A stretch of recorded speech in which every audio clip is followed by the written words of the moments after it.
है बेटा। तो मैं आपको एक्सपेरिमेंट में बताऊंगी, जैसे सृष्टि आज वो एक्सपेरिमेंट नहीं हो पाया ऑस्मोसिस का, ठीक है। अपन मंडे को जो क्लास लेंगे सृष्टि सभी को दिखाएंगे वाला। अच्छा, अब अपन क्या कर रहे थे, अपन स्पोरोकार्प तक कल पहुंच गए थे, मार्सिलिया के स्पोरोकार्प। तो आप ये देख रहे हो, अब अपन लेते हैं external morphology of the sporocarp of Marsilea. तो आपको डायग्राम में क्या दिखाया है बेटा, मार्सिलिया है, एक डायग्राम में ये दिखा रहा है स्पोरोकार्प की आकारिकी, मतलब morphology of the sporocarp of Marsilea. और बी डायग्राम क्या दिखा रहा है, मार्सिलिया के स्पोरोकार्प की संवहन आपूर्ति, इसकी वेस्कुलर सप्लाई ऑफ द स्पोरोकार्प। तो सबसे पहले अपन क्या देखते हैं, मार्सिलिया में स्पोरोकार्प की आकारिकी कैसी होती है, मतलब स्पोरोकार्प की बाह्य आकारिकी कैसी होती है। We study about the external morphology of the sporocarp of Marsilia. तो स्पोरोकार्प बाइकॉन्वेक्स सेम के आकार की बीन शेप्ड अथवा वृत्ताकार किडनी शेप्ड संरचना होती है, जैसे कि आप डायग्राम ए में देख रहे हो 8.7 ए में। और तरुण अवस्था में स्पोरोकार्प हरा, कोमल व रोम युक्त होता है, परंतु परिपक्व अवस्था में स्पोरोकार्प ठोस, कठोर व गहरे भूरे रंग की संरचना होती है। तो अब देखो ये डायग्राम में प्रत्येक स्पोरोकार्प में एक व्रंत, एक स्टॉक व एक काय बॉडी होती है। ये मैं घुमा रही हूँ। तो प्रत्येक स्पोरोकार्प में एक तो व्रंत स्टॉक होता है व एक काय बॉडी होती है, और व्रंत व काय के जुड़ने के स्थान को रेफी कहते हैं। अब देखो ये रेफी मार्क है, तो व्रंत मतलब स्टॉक व काय बॉडी के जुड़ने के स्थान को रेफी कहते हैं। और रेफी के ऊपर की ओर काय में एक या दो दंत समान उभार डेंटेड प्रोजेक्शंस होते हैं, जिन्हें ट्यूबरकल्स कहते हैं। ये दिख रहा है, ट्यूबरकल्स कहते हैं। तो रेफी के ऊपर की ओर काय में एक या दो दंत समान उभार होते हैं, जिन्हें ट्यूबरकल्स कहते हैं। और मार्सिलिया इजिप्टिका में एक तथा मार्सिलिया माइन्यूटा व मार्सिलिया क्वाड्रिफोलिया में दो ट्यूबरकल्स पाए जाते हैं, जबकि मार्सिलिया की कुछ जातियों में ट्यूबरकल अनुपस्थित होते हैं। अब आप बात करते हैं वेस्कुलर सप्लाई ऑफ स्पोरोकार्प, जैसे कि आपको बी डायग्राम में दिख रहा है, स्पोरोकार्प की संवहनी आपूर्ति। तो स्पोरोकार्प के व्रंत में प्रवेश करने वाला, स्पोरोकार्प के व्रंत में प्रवेश करने वाला संवहन पूल स्टॉक बंडल कहलाता है। क्या कहलाता है, स्टॉक बंडल कहलाता है, जो व्रंत से होता हुआ ऊपर रेफी तक पहुंचता है। और व्रंत पूल स्टॉक बंडल ट्यूबरकल के नीचे से स्पोरोकार्प काय में पृष्ठीय सतह पर आगे बढ़ता है, जहां ये पृष्ठीय पूल डोर्सल बंडल कहलाता है। तो देख लो बेटा इस बी डायग्राम में क्या देख लो, जो स्टॉक बंडल है वो कहाँ पे प्रवेश करता है, ट्यूबरकल के नीचे से स्पोरोकार्प बॉडी में पहुंच जाता है, और यहाँ ये क्या कहलाता है, डोर्सल बंडल कहलाता है। तो क्या बता रही हूँ कि जो व्रंत पूल है स्पोरोकार्प के व्रंत में, स्पोरोकार्प के व्रंत में प्रवेश करने वाला संवहन पूल स्टॉक बंडल कहलाता है। और ये स्टॉक बंडल व्रंत से होता हुआ ऊपर रेफी तक पहुंचता है, और रेफी तक पहुंचने पर व्रंत पूल स्टॉक बंडल ट्यूबरकल के नीचे से स्पोरोकार्प काय में पृष्ठीय सतह पर आगे बढ़ता है, यहाँ ये डोर्सल बंडल कहलाता है। और इस डोर्सल बंडल से स्पोरोकार्प के अंदर संपूर्ण पर दोनों पार्श्वों में शाखाएं विकसित होती हैं, जिन्हें लेटरल बंडल्स कहते हैं। डायग्राम में देख रहे हो, जिन्हें लेटरल बंडल्स कहते हैं। और अंतिम पार्श्वीय पूल बनाने के पश्चात पृष्ठीय बंडल दो शाखाओं में विभाजित हो जाता है, और पार्श्वीय पुलों की संख्या सुराई की संख्या के बराबर होती है, तथा ये युग्म में होते हैं। तो प्रत्येक युग्म का एक बंडल एक कपाट की सुराई में संवहनी आपूर्ति करता है। अब अपन देखते हैं प्रत्येक पार्श्वीय बंडल लेटरल बंडल स्पोरोकार्प के मध्य भाग में द्विभाजित हो जाता है। देख रहे हो डायग्राम में, जो लेटरल बंडल है, प्रत्येक पार्श्वीय बंडल लेटरल बंडल स्पोरोकार्प के मध्य भाग में द्विभाजित हो जाता है तथा नीचे की ओर दो आसन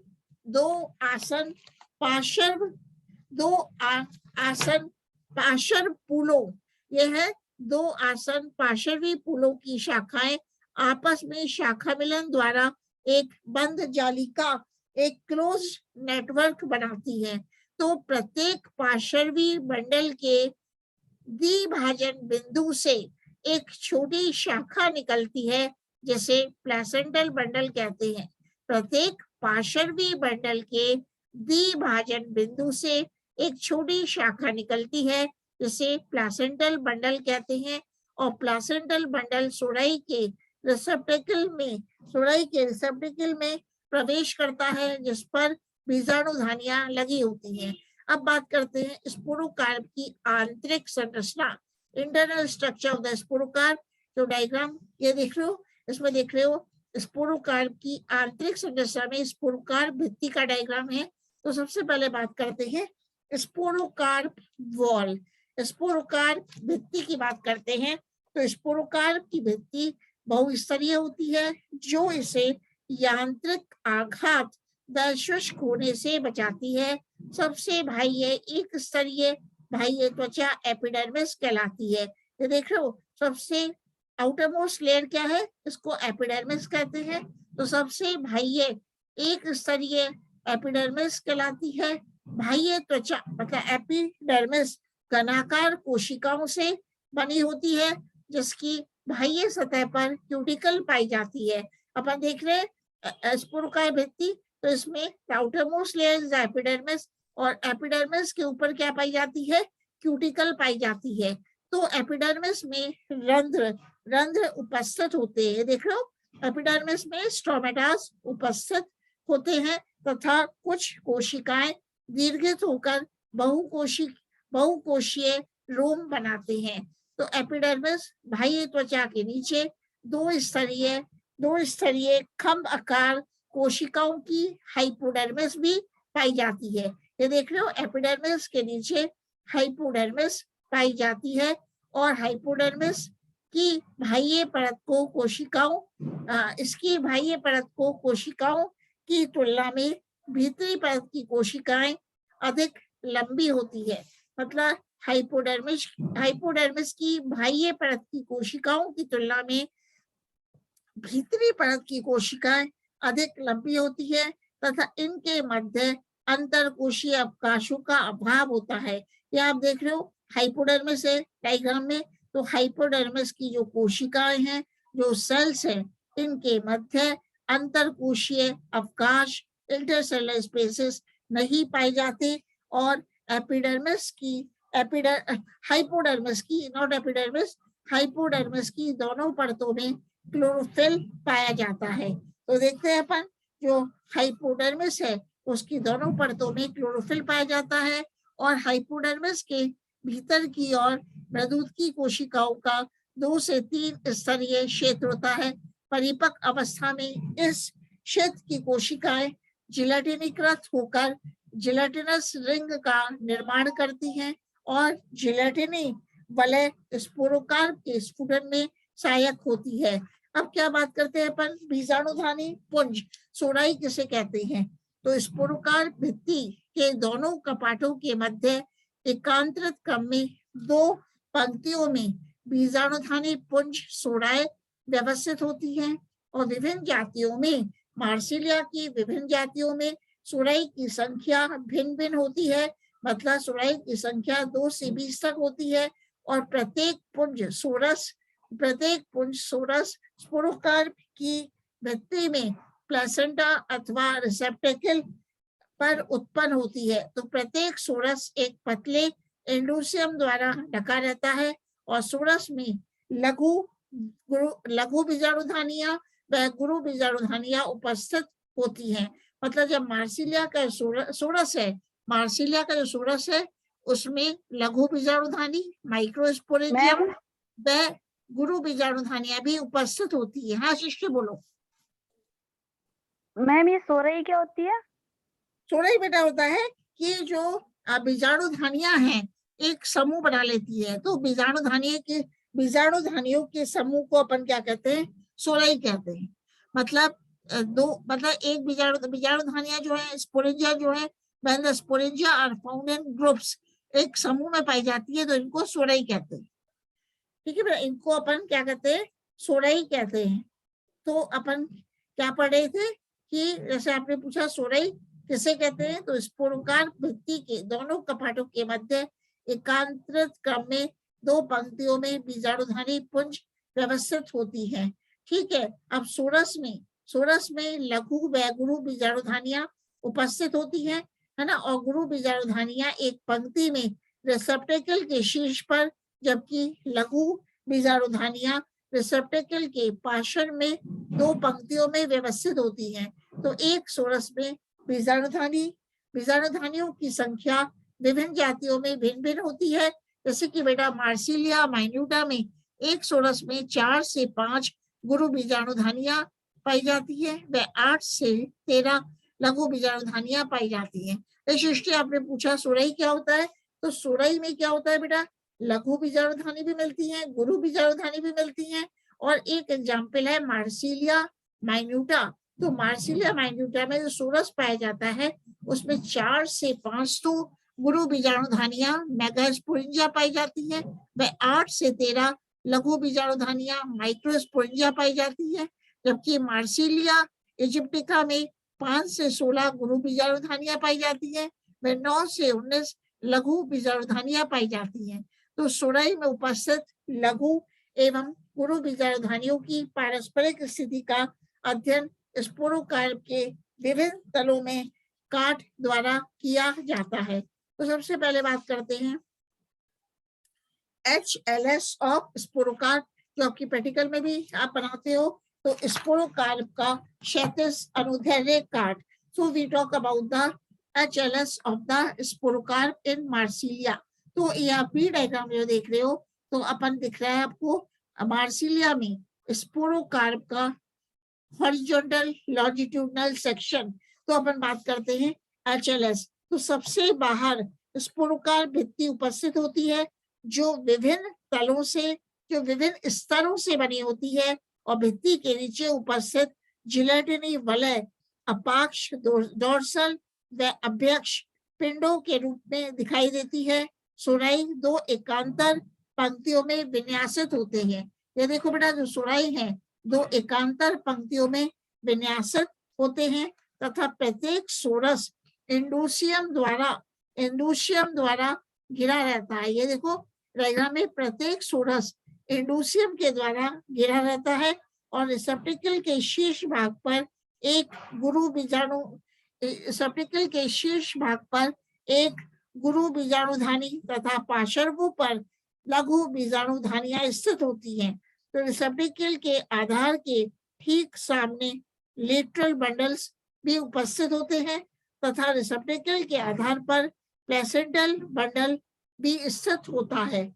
अब अपन देखते हैं BTS of the sporocarp of Marsilea, मतलब vertical transfer section of the sporocarp of Marsilea.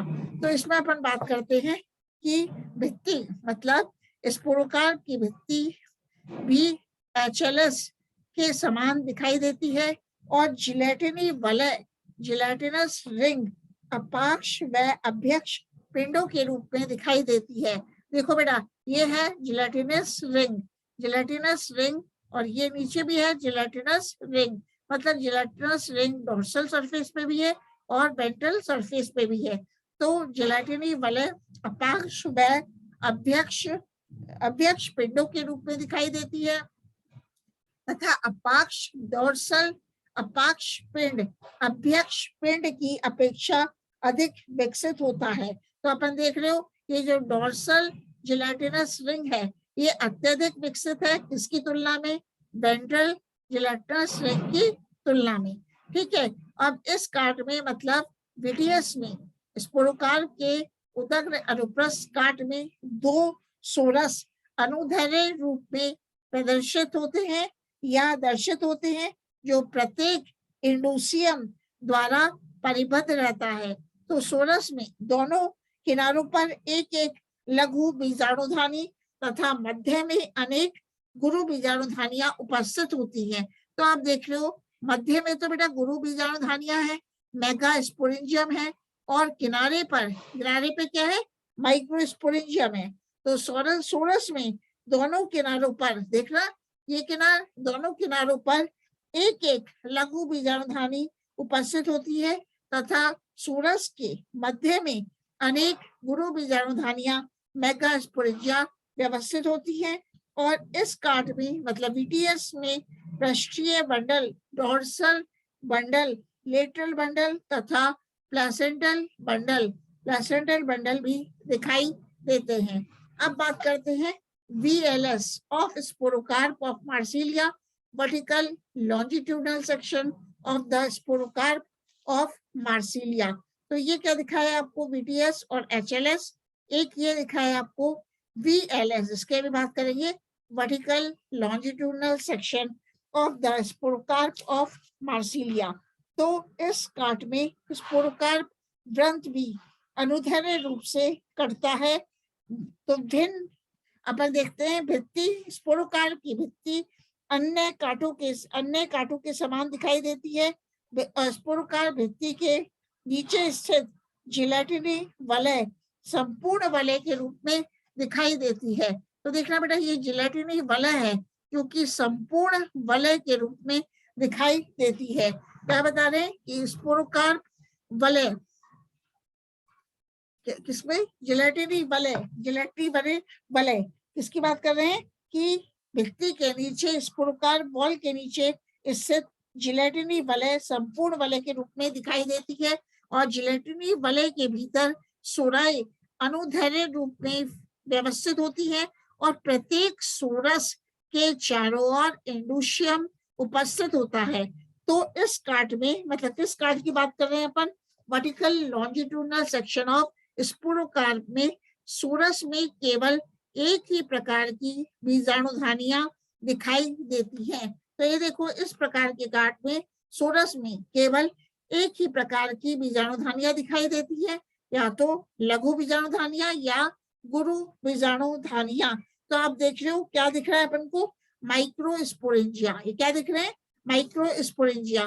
तो इसमें स्टॉक बंडल, डोर्सल बंडल सतत दिखाई देते हैं, परंतु पार्श्व पूल लेटरल बंडल अनुप्रस्थ रूप से काटते हैं तथा जिलेटिनस वलय के पास स्थित होते हैं। कहने का मतलब है जो वर्टिकल लॉन्जिट्यूडनल सेक्शन है of the sporocarp of Marsilea, उसमें एक जिलेटिनस रिंग पाई जाती है और सोरस में केवल एक ही प्रकार की बीजाणुधानियां दिखाई देती हैं। इस प्रकार के सोरस में केवल एक ही प्रकार की बीजाणुधानियां दिखाई देती हैं, या तो लघु बीजाणुधानियां या गुरु बीजाणुधानियां। अब बात करते हैं स्पोरेंजिया की। तो बीजाणुधानियां सोरस के रिसेप्टेकल पर तलाभिसारी क्रम में उत्पन्न होती है और रिसेप्टेकल के शीर्ष पर बीजाणुधानियां तथा नीचे की और दोनों तरफ लघु बीजाणुधानियां उत्पन्न होती हैं। तो अपन अब किसकी बात करेंगे, नेक्स्ट है कि स्ट्रक्चर ऑफ स्पोरेंजिया नहीं, रेजिस्टेंस भी नहीं, morphological nature of the sporocarp of Marsilea.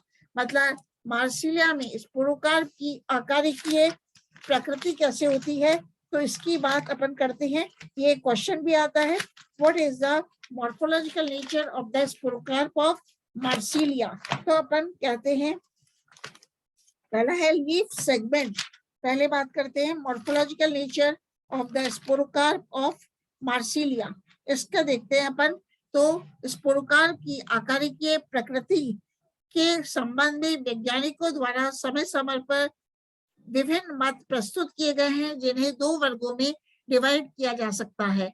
तो कौन कौन सा है, एक तो बेटा है लीफ सेगमेंट और लेमिनर हाइपोथेसिस, पर्णखंड अथवा पटलीय परिकल्पना। एक परिकल्पना कौन सी है, लीफ सेगमेंट और लेमिनर हाइपोथेसिस। दूसरी है पेड्यूलर हाइपोथेसिस, पर्णवृंत परिकल्पना। तो पहला पढ़ते हैं लीफ सेगमेंट और लेमिनर हाइपोथेसिस। तो इस मत के अनुसार स्पोरोकार्प पत्ती का एक पार्श्व फलद भाग है।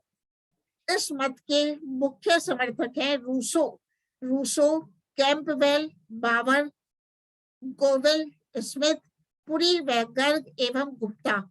मतलब इस मत के, कौन से मत के, मतलब लीफ सेगमेंट और लेमिनर हाइपोथेसिस के जो मुख्य समर्थक हैं वो हैं रूसो हैं, कैंपबेल हैं, बावर हैं, पुरी, वैगर्ग हैं, स्मिथ व गुप्ता हैं।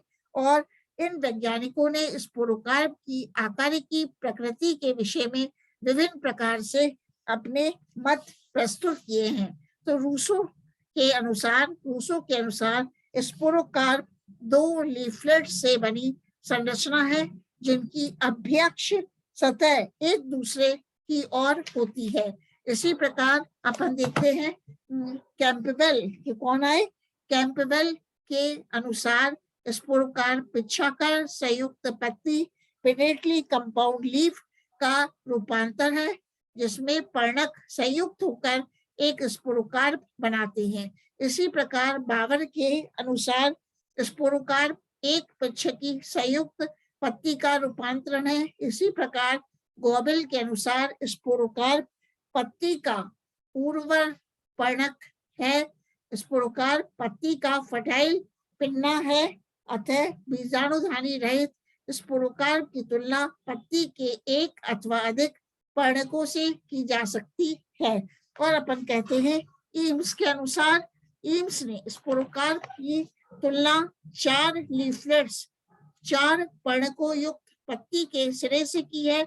और इस मत के अनुसार ऐसी संयुक्त पत्ती के निचले 2 पर्णक प्रॉक्सिमल लीफलेट्स स्पोरोकार्प में ट्यूबरकल द्वारा निरूपित होते हैं, जबकि ऊपरी 2 पर्णक डिस्टल लीफलेट्स स्पोरोकार्प काय को निरूपित करते हैं।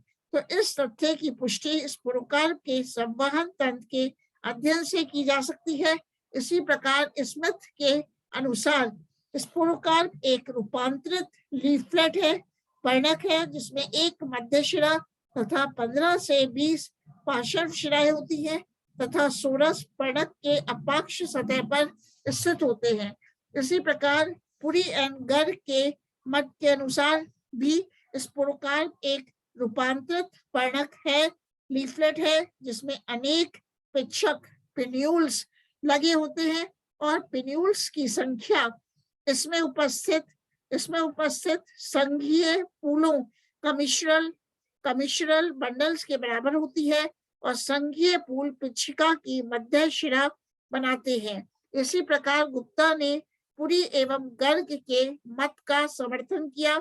इनके अनुसार स्पोरोकार्प एक रूपांतरित पर्णक है जिसमें पालियों की संख्या इसमें उपस्थित संघीय फूलों की संख्या के बराबर होती है। अब है पेडियोलर हाइपोथेसिस, तो नेक्स्ट क्लास में कर लेंगे। आप बेटा 24 हो गए, अब कोई पूछ रहा है तो पूछ लो। वैसे पेडियोलर हाइपोथेसिस में बता देती हूँ, पर्णवृंत परिकल्पना। तो पेडियोलर हाइपोथेसिस जॉनसन के द्वारा प्रस्तुत की गई थी और पेडियोलर हाइपोथेसिस के अनुसार मार्सिलिया का स्पोरोकार्प स्टेराइल लीफ बंधे पत्ती के समजात है जिसमें पत्ती की उपांत की कोशिकाएं पर्ण फलक लेमाइना के स्थान पर बीजाणुधानियां बनाती है। तो इस मत के अनुसार, मतलब पेडियोलर हाइपोथेसिस के अनुसार स्पोरोकार्प एक पर्णक का रूपांतरण ना होकर संपूर्ण पत्ती का रूपांतरण है और यह परिकल्पना पर्णवृंत परिकल्पना स्पोरोकार्प तथा पूर्ण पत्ती में पाई जाने वाली समान शीर्षस्थ वृद्धि पर आधारित है। अब अपना गेमेटोफाइट रह गया, फिर मार्सिलिया भी कंप्लीट हो जाएगा बेटा।